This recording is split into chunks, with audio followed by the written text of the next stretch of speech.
एक बार पुनः आपका हमारे चैनल ITI MCQ एक्सपर्ट में हार्दिक स्वागत है। आज हम डिस्कस करेंगे हरियाणा के हरियाणा स्टाफ सिलेक्शन कमीशन के द्वारा आयोजित ITI एम्प्लॉयबिलिटी स्किल इंस्ट्रक्टर का प्रीवियस ईयर क्वेश्चन पेपर। जब SSSC बोर्ड द्वारा यह परीक्षा आयोजित की गई तो उस समय टोटल 90 क्वेश्चंस पूछे गए थे, जिसमें 40 क्वेश्चंस एम्प्लॉयबिलिटी स्किल से रिलेटेड क्वेश्चन पूछे गए थे और 50 क्वेश्चन नॉन टेक्निकल पार्ट से पूछे गए थे, जिसमें इंक्लूडेड थे Haryana GK, reasoning, aptitude, science, Hindi, English, computer and India GK. साथियों, इस वीडियो में हम केवल टेक्निकल पार्ट को ही डिस्कस करेंगे और बाकी नॉन टेक्निकल पार्ट को मैं वीडियो के लास्ट में आपको दिखा दूंगा कि नॉन टेक्निकल पार्ट से कैसे क्वेश्चन पूछे जाते हैं एग्जाम के अंदर। साथियों, previous year question paper solve करने से हमें यह पता चलता है कि परीक्षा में कैसे और किस तरीके से क्वेश्चन पूछे जाते हैं और उनके अकॉर्डिंग हम अपनी आगामी परीक्षा की तैयारी कर सकते हैं। साथियों, जो एम्प्लॉयबिलिटी स्किल से रिलेटेड जो क्वेश्चन है वो आपके UPSSC जो इंस्ट्रक्टर का जो पेपर हुआ था उसके अंदर सारे लगभग एम्प्लॉयबिलिटी स्किल्स के ही क्वेश्चन पूछे गए थे। तो आप मेरे चैनल की प्लेलिस्ट में जाकर UPSSC instructor previous year question paper के फोल्डर में जाकर उस पर्टिकुलर पेपर को देख सकते हैं। अगर आप एम्प्लॉयबिलिटी स्किल के इंस्ट्रक्टर की तैयारी कर रहे हैं तो आपके लिए बहुत ही बेनिफिशियल होगा। तो अब हम शुरू करते हैं टेक्निकल पार्ट को। तो आज का हमारा फर्स्ट क्वेश्चन है, in SWOT analysis S stand for strength, W stand for weakness, O stand for opportunities and T stand for threats. Which of these are the two internal to the company. SWOT विश्लेषण में S का मतलब है ताकत, W का मतलब है कमजोरी, O का मतलब है मौके, T का मतलब है आशंकाएं। इनमें से कौन से दो कंपनी के अंदरूनी है। तो एग्जामिनर आपसे जो SWOT की जो फुल फॉर्म दी गई है, एक शब्द को मिस करके बाकी का आपसे पूछ सकता है। कभी S की पूछ लेगा, कभी W की, कभी O की, कभी T की। तो आपको SWOT की जो फुल फॉर्म है वो भी याद रखनी है। तो इसके जो आंतरिक जो इंटरनल दो कंपोनेंट होते हैं टू द कंपनी वो होते हैं स्ट्रेंथ एंड वीकनेस, ताकत और कमजोरी। तो correct answer is option B. Next question is, which among the following are the objectives of sale management. निम्न में से कौन से बिक्री व्यवस्थापन के लक्ष्य है। तो जो सेल मैनेजमेंट के जो ऑब्जेक्टिव या उद्देश्य होते हैं वो होता है continuous growth, continuation of the profit and sale volume. लेकिन जो सेकंड ऑप्शन है मॉनिटरिंग द परफॉर्मेंस, वो सेल मैनेजमेंट का एक ऑब्जेक्टिव नहीं होता है। तो जो हमारा करेक्ट आंसर होगा वो होगा ऑप्शन ए। निरंतर विकास, लाभ में योगदान और बिक्री परिमाण, ये बिक्री व्यवस्थापन के लक्ष्य या उद्देश्य होते हैं। Next question is, identify the factor which stimulate entrepreneur motivation. निम्न में से कौन से घटक उद्यमशीलता की प्रेरणा को प्रोत्साहित करते हैं। तो ये होता है हमारा जो प्रतिबद्धता या कमिटमेंट और उत्साह या एंथुसिज्म और पॉजिटिव एटीट्यूड या सकारात्मक मानसिकता और प्रोडक्ट डिमांड, प्रोडक्ट या उत्पाद की जो डिमांड होती है वो जो सिमुलेट्स होते हैं एंटरप्रेन्योर मोटिवेशन के होते हैं। तो करेक्ट आंसर इज ऑप्शन सी।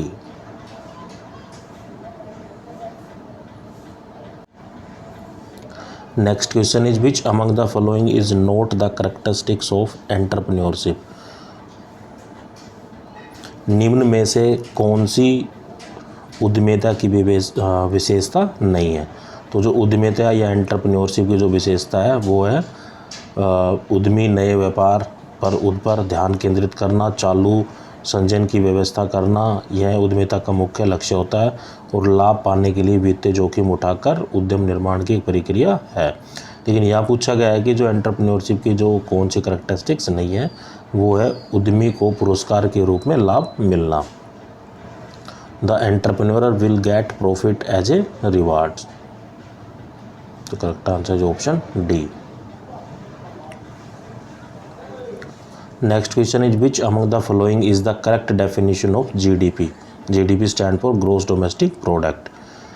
निम्न में से कौन सी GDP की सही परिभाषा है। तो GDP is defined as the total value of goods and service product within a country border in a specified time period, monthly हो सकता है, क्वार्टरली या एनुअली।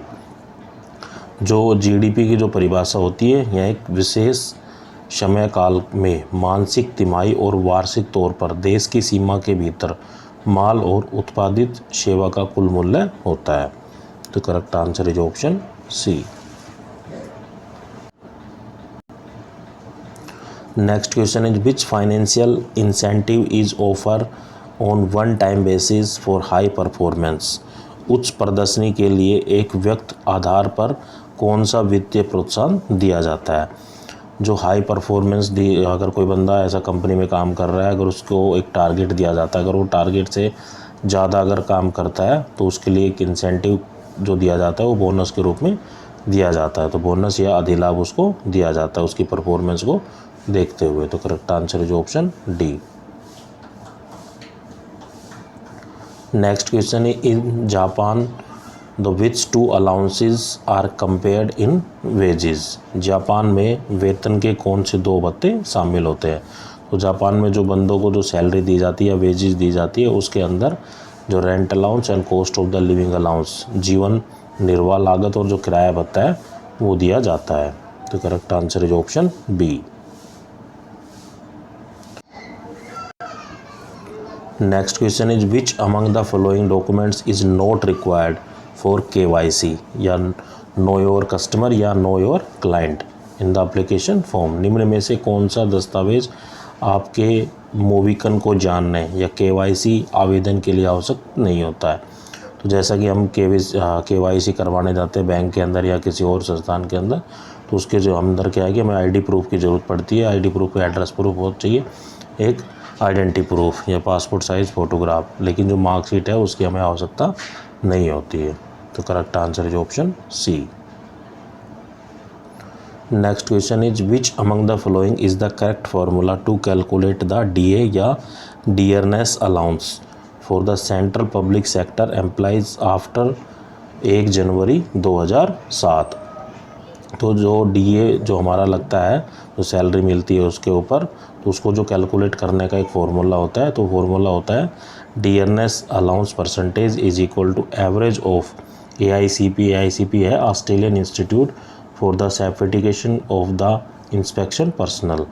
उसको एक बेस माना गया है, बेस ईयर है वो 2001 है, is equals to 100 and for the last 3 year month उसको कैलकुलेट किया जाता है लास्ट 3 ईयर मंथ की -1.126.33 और डिवाइड बाय टोटल को डिवाइड किया जाता है 1.26.33 और होल को मल्टीप्लाई किया जाता है 100 से। तो ये जो फार्मूला होता है ये डियरनेस अलाउंस निकालने का या DA निकालने का फार्मूला होता है। तो इसके बेसिस पे ही तो साल में जो कर्मचारियों को सेंट्रल गवर्नमेंट या स्टेट गवर्नमेंट में जो जनवरी और जुलाई के मंथ में जो DA लगता है 2 बार लगता है, उसको इस फार्मूले से कैलकुलेट करके ही लगाया जाता है।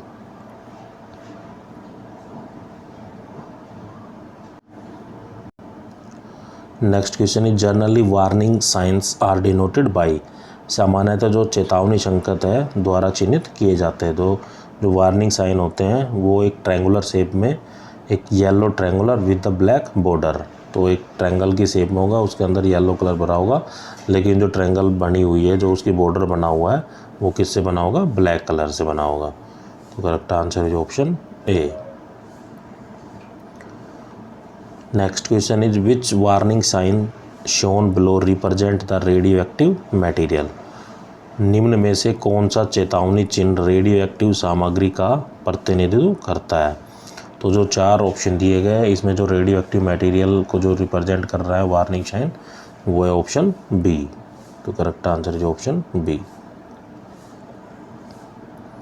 Next question is this warning sign tell you. एक वार्निंग साइन है, वो क्या प्रदर्शित कर रहा है या क्या इन्फॉर्मेशन वो दे रहा है। तो ये दे रहा है रिस्क ऑफ एक्सप्लोजन, कि यहाँ पर जो एक्सप्लोजन का है वो खतरा है, विस्फोट का खतरा है। तो correct answer is option B. Next question is the relative importance of control measures that automatically protect the worker is the second principle of accident prevention measure the principle emphasize on. तो industry में जो accident को रोकने के लिए, worker के accident को रोकने के लिए जो सेकंड प्रिंसिपल या प्रिवेंशन के लिए जो मेजर किया जाता है वो होता है continue between the active and passive protection. तो जो करेक्ट आंसर होगा वो होगा ऑप्शन डी। दुर्घटना प्रतिबंध उपायों का दूसरा सिद्धांत है नियंत्रण उपायों के सापेक्ष महत्व जो अपने आप ही कर्मी की सुरक्षा करता है। तो इस सिद्धांत को किस पर जोर दिया जाता है? तो सक्रिय और निष्क्रिय सुरक्षा के बीच अबाध्य क्रम। तो correct answer is option D. Next question is identify the factor responsible for ecological imbalance in India.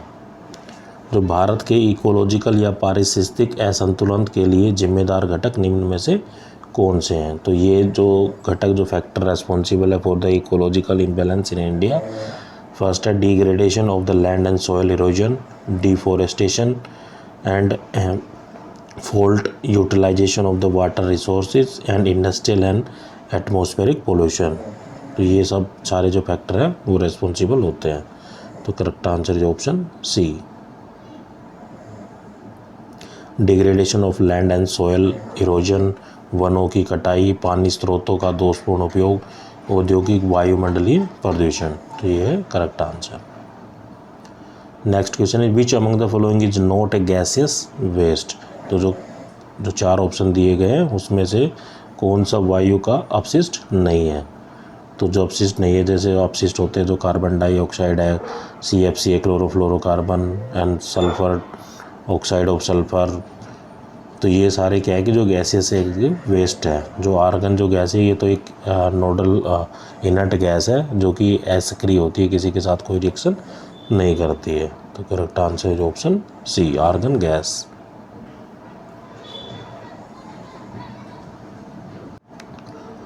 Next question is the depletion of the protective ozone layer occur in which layer of the atmosphere. सुरक्षात्मक ozone परत का हास्य वायुमंडल की कौन सी परत में होता है? जो डिप्लेशन होता है ओजोन लेयर का वो होता है स्ट्रेटोस्फीयर लेयर के अंदर। तो चार तरह के लेयर होते हैं, तो जो ओजोन का डिप्लेशन होता है वो स्ट्रेटोस्फीयर लेयर के अंदर होता है। तो correct answer is option A. Next question is match the following physical process of hydrological cycle with their description. तो एक फिजिकल प्रोसेस है उसका डिस्क्रिप्शन दिया हुआ है, तो आप जब मैच करेंगे तो एवापोरेशन। तो एवापोरेशन का मतलब होता है the physical state of water is change from a liquid state to the gaseous state. तो जो एवापोरेशन की जो डेफिनेशन होती है वो होती है फिजिकल, जो वाटर की फिजिकल स्टेट को चेंज करना किससे, लिक्विड से गैस के अंदर। और जो सेकंड है प्रिसिपिटेशन, उसका मतलब होता है the process that occur when any and all form of water particle fall from the atmosphere and reach the ground। तो थर्ड ऑप्शन है वो है ट्रांसपिरेशन। इसका जो करेक्ट आंसर है वो है B, the water inside of plants is transfer from the plant to the atmosphere as the water vapour through the numerous individual leaves opening. तो 4 नंबर है कंडेंसेशन, उसका आंसर है option A, the process by which the vapour change the physical state from vapour and most commonly to the liquid. तो इन सब के जो शब्द दिए हुए हैं, ऑपरेशन हो, प्रिसिपिटेशन हो, ट्रांसपिरेशन हो, कंडेंसेशन, इनकी डेफिनेशन दी गई है। तो ये हमारे करेक्ट आंसर हो गए। तो option B is the correct answer. जैसा कि आप हिंदी में भी देख सकते हैं, ऑपरेशन का मतलब होता है जब पानी के कोई भी और सभी प्रकार के कण वातावरण से ज़मीन पर गिरते हैं तब यह प्रक्रिया होती है। तो ऑपरेशन का जो मतलब होता है कि पानी द्वारा उसकी, पहले डी बता देता, इसका आंसर है सी। जो सेकंड वाले का आंसर है वो है डी, थर्ड वाले का बी और फोर्थ वाले का है। तो आप इनकी डेफिनेशन को आप पढ़ सकते हैं।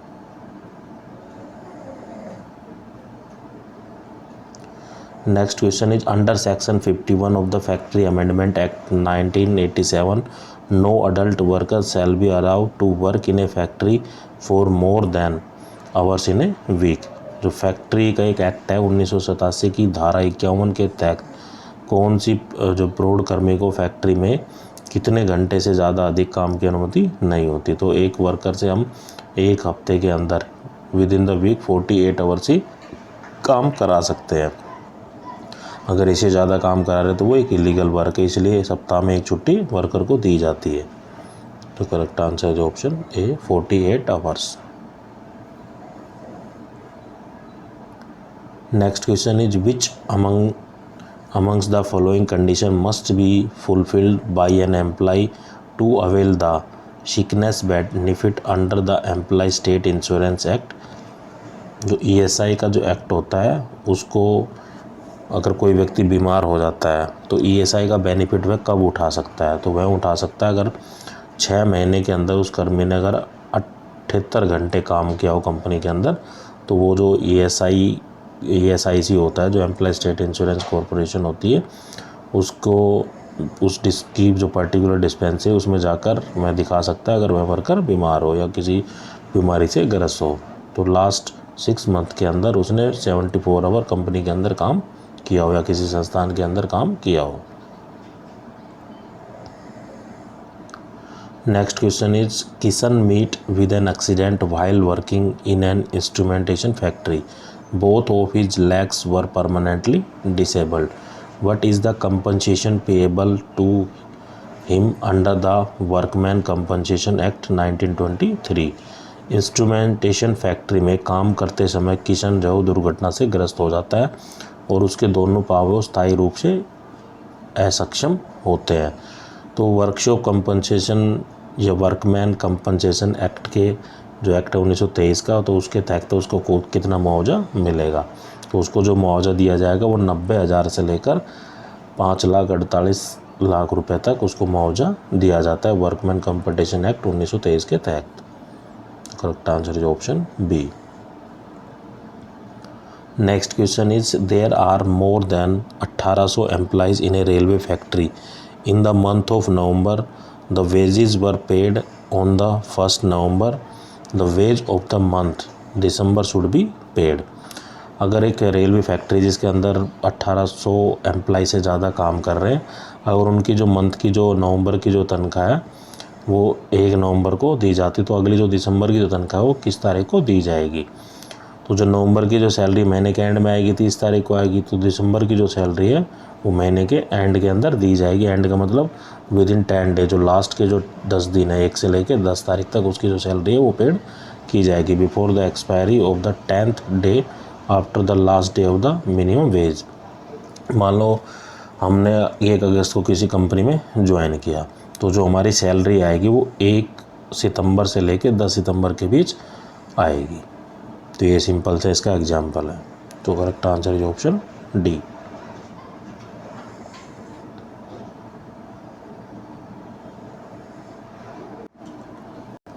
Next question is which activity of bureau of Indian standard provides third party assurance to consumer to the purity of the gold jewelry or its finance या फाइनेंस।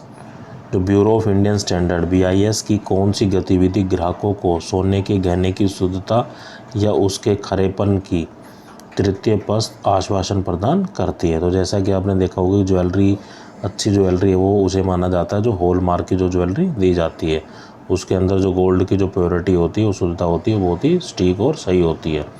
बिना अगर हॉल मार्क की है तो कोई भी कुछ भी गड़बड़ उसके अंदर कर सकता है। तो हमें हमेशा ज्वेलरी जो खरीदनी चाहिए वो हॉल मार्क की खरीदनी चाहिए। तो correct answer is option D. Next question is what is the correct definition of the quality circle. जो क्वालिटी सर्कल की जो डेफिनेशन वो क्या होती है कि small group of employees of same work area doing the similar work that meet the voluntary and regularly to identify and analyze and resolve the work related problem। Quality circle का मतलब है कि एक एम्प्लॉई के group है जो एक जगह काम कर रहे हैं और सेम काम कर रहे हैं। तो काम करते समय जो क्वालिटी होती है, जैसे कोई भी डिफेक्ट उसको पहचान सके, डिफेक्ट को एलिमिनेट कैसे होगा, ख़त्म कर सकते, मतलब समस्या जो डिफेक्ट जनरेट हो रहा है उसको कैसे ख़त्म कर सकता है। तो इसको एक क्या है कि क्वालिटी की एक डेफिनेशन है। तो करेक्ट आंसर है ऑप्शन सी। क्वालिटी सर्कल या गुणवत्ता चक्कर की सही परिभाषा क्या है। एक ही कार्य क्षेत्र में काम करने वाले कर्मियों का छोटा गुट जो समान कार्य करते हैं, जो स्वेच्छा से बैठक करते हैं और नियमित रूप से काम संबंधित समस्याओं की पहचान, विश्लेषण और समाधान करते हैं। तो correct answer is option C.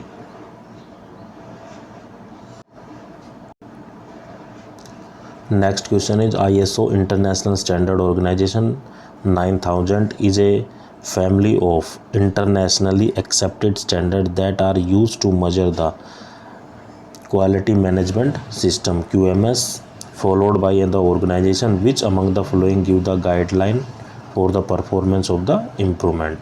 ISO 9000 यह अंतर्राष्ट्रीय स्तर की एक मानक का एक परिवार है जिसमें प्रयोग गुणवत्ता व्यवस्थापन प्रणाली के मापन में एक संस्थान द्वारा ली जाती है। निम्न में से कौन से प्रदर्शन सुधार के निर्देशित देते हैं? तो जो ISO 9004 अनुपात 2000 है वो जो इम्प्रूव गाइडलाइन हमें देते हैं for the performance of the improvement. Correct answer is option B. Next question is match the following quality tools with its use. तो एक तरह क्वालिटी टूल दिए गए हैं और उनका यूज क्या है ये बताया गया है। तो जो चेक लिस्ट होती है it is basically use for gathering and organize data. तो चेक लिस्ट के अंदर क्या है कि कोई भी डाटा होता है मशीन का हो या कोई हम क्वालिटी को मेजर कर रहे हैं प्रोसेस के अंदर किसी प्रोडक्ट के डायमेंशन को नोट डाउन कर रहे तो सब चीज़ें क्या है चेक लिस्ट के अंदर भरी जाती है। सेकंड होता है स्कैटर डायग्राम। तो स्कैटर डायग्राम से मतलब होता है it represent the relation between the two variable and illustrated the result on a Cartesian plane. Third है कंट्रोल चार्ट। जो control chart it is the best tool for monitoring the performance of the process. तो किसी भी product की जो best quality या किसी tool की बेस्ट क्वालिटी को पहचानने के लिए उसकी परफॉर्मेंस को देखने के लिए कंट्रोल चार्ट को बनाया जाता है। एक होता है पैरेटो चार्ट, इसका ऑप्शन है आंसर है B. It is use to identify the set of priorities. जो हमारा करेक्ट आंसर होगा वो होगा ऑप्शन ए। चेक लिस्ट होती है डेटा जानकारी को जमा कर आयोजित करने का इसका मूलभूत रूप से प्रयोग करना। स्कैटर डायग्राम जो होता है वो होता है दो वेरिएबल चर के बीच के रिश्ते का प्रतिनिधित्व करता है और कार्टेशियन प्लेनर परिणाम दर्शाता है। कंट्रोल चार्ट या नियंत्रण सचित्र ये होता है प्रक्रिया का प्रदर्शन निरीक्षण के लिए सबसे अच्छा टूल। पैरेटो चार्ट होता है प्राथमिकता या प्राथमिकताओं के क्रम को जानने के लिए इसका प्रयोग किया जाता है कि किस काम को पहले करना है या किस काम को पहले प्रायोरिटी देनी है।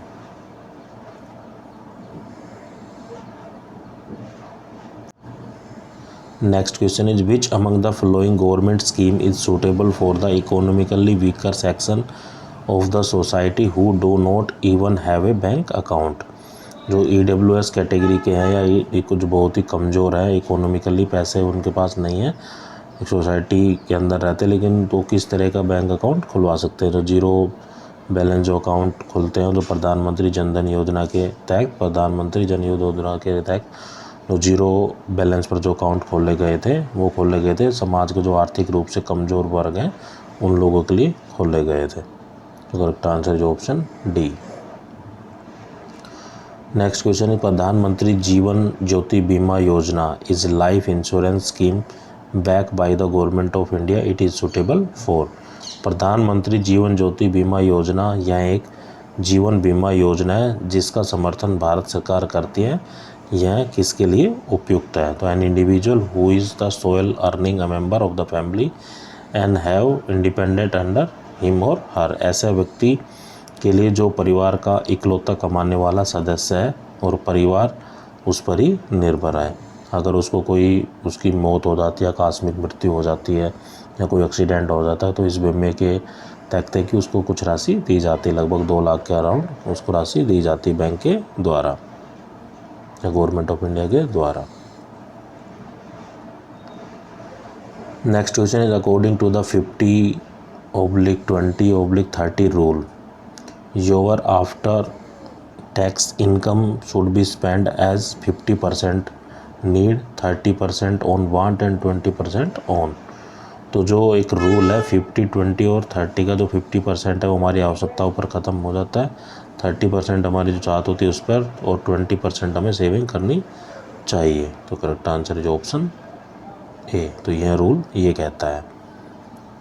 तो आय कर भरने के बाद बचे हुए पैसों को यदि 50, 20 और 30 नियम लागू किया जाए तो 50% आवश्यकताओं पर और 30% चाहत पर और 20% हम बचत पर खर्च कर सकते हैं।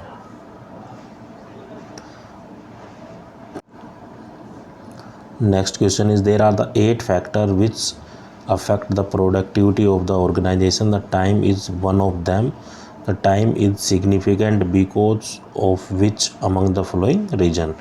संगठन की उत्पादकता पर 8 घटक प्रभाव डालते हैं, उनमें से एक है समय नियम में कौन से कारण के लिए महत्वपूर्ण है। तो जो 8 फैक्टर होते हैं प्रोडक्टिविटी के अंदर किसी भी ऑर्गेनाइजेशन के अंदर, तो इनमें से जो टाइमली सिग्निफिकेंट होते हैं वो होते हैं time for the inspection of the input material, time for the inspection of the finish good, time at which the employ enter and leave the work place, and time for the repair and maintenance of the machine and equipment. तो वो time, अगर हम किसी material का inspection कर रहे हैं जो रॉ मटेरियल है, या वो टाइम जो हम फिनिश हो गया मटेरियल उसका इंस्पेक्शन कर रहे हैं, जो एम्प्लॉय है किसी ऑर्गेनाइजेशन या फर्म में किस टाइम आ रहा है किस टाइम जा रहा है, और कोई मशीन या इक्विपमेंट कोई ख़राब हो जाता है तो वो कितना समय ले रहा है, तो उसके अंदर ये एक्टिविटी को हमेशा नोट किया जाता है। बहुत ही टाइम सिग्निफिकेंट होती है और टाइम सेविंग प्रोसेस होती है। तो जो हमारा करेक्ट आंसर होगा ऑप्शन बी। तो इसी तरीके से आप हिंदी में भी इनको देख सकते हैं। Next question is which amongst the following is a negative stress. निम्न में से कौन सा नकारात्मक तनाव है। तो जो नेगेटिव स्ट्रेस होती है वो होती है children problem at the school, पाठशाला में बच्चा की समस्याएं, ये क्या होती है नेगेटिव स्ट्रेस होती है। तो करेक्ट आंसर है option B. Next question is which among the following do you think are the biggest in office time wasters. आपके विचार में निम्न में से कौन सा कार्यशाला के समय की बर्बादी होता है। तो जो समय की बर्बादी होती है ऑफिस के अंदर वो होती है गॉसिप या गपशप, जो आपस में एक दूसरे वैसे बात कर रहे हैं, फालतू की बात कर रहे हैं, तो वो क्या होती है वेस्ट होती है टाइम का। तो करेक्ट आंसर होगा ऑप्शन ए, गॉसिप या गपशप। Next question is what is the value based decision making. मूल्यधारिता निर्णय लेना क्या होता है। तो जो डिसीजन मेकिंग बेस्ड वैल्यू होती है कि method for making the critical organisation decision in an informed and timely manner. महत्वपूर्ण संगठनात्मक निर्णय सूचित और समय पर लेने का तरीका। तो डिसीजन कोई भी लिया जाता है तो बिल्कुल वो सटीक हो, टाइम पे लिया गया हो ऑर्गेनाइजेशन के अंदर, तो वो एक बेनिफिशियल वैल्यू हमें देता है। तो करेक्ट आंसर है ऑप्शन डी। अगर कोई मशीन ख़राब हो जाती है, अगर उसके अंदर हम टाइमली कोई एक्शन ना ले, डिसीजन ना ले, वो कई दिनों से ख़राब ही पड़ी है, तो ऑर्गेनाइजेशन के लिए क्या है कि बहुत ही अनबेनिफिशियल है ये चीज़ें। तो हमें करेक्ट डिसीजन लेना है और टाइमली डिसीजन लेना है ताकि जो प्रोडक्टिविटी हो वो इंक्रीज हो, क्वालिटी वो इम्प्रूव हो ऑर्गेनाइजेशन के अंदर। Next question is identify the way to use rejection to build resilience. तो जो सारे ही ऑप्शन है, जो improve your emotional graduality, perform of the rejection retail, maintaining a basic body budget. Correct answer होगा option A.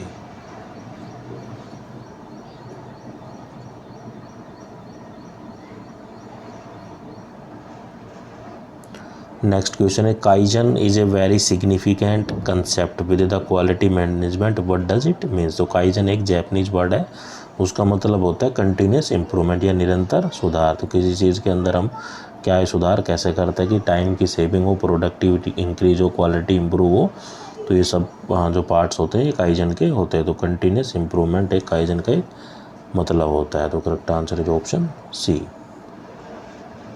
PDCA is a acronym that given the name of the tool use in the process quality management it is focus on the 4 phase. तो plan, do, check, action, जो PDCA की ये full form होती है। पहले plan करेंगे, फिर करेंगे, फिर चेक करेंगे, फिर एक्शन लेंगे। तो plan, do, check, action.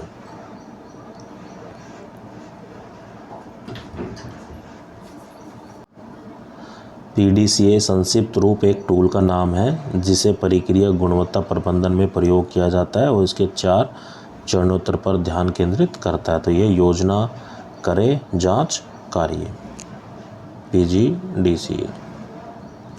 Next question is a fish bone diagram is one of the 7 quality circle tool. जो 7 गुणवत्ता चक्र QC या क्वालिटी सर्कल टूल्स में जो फिश बोन डायग्राम है वो क्या प्रदर्शित करता है। तो which does the head of the fish bone diagram dissipate. तो it will indicate the effect. तो correct answer is option C। Next question is an ISO 9001 standard is based on a series of ISO 9000 standard. What is the use of ISO 9004। ISO 9004 का जो use होता है वो होता है focusing on how to make the quality management system more efficient and effective. Correct answer is option D। गुणवत्ता प्रबंधन प्रणाली अधिक कार्य सक्षम और प्रभावी कैसे बनाया जाए इस पर ध्यान केंद्रित करता है। Correct answer is option D।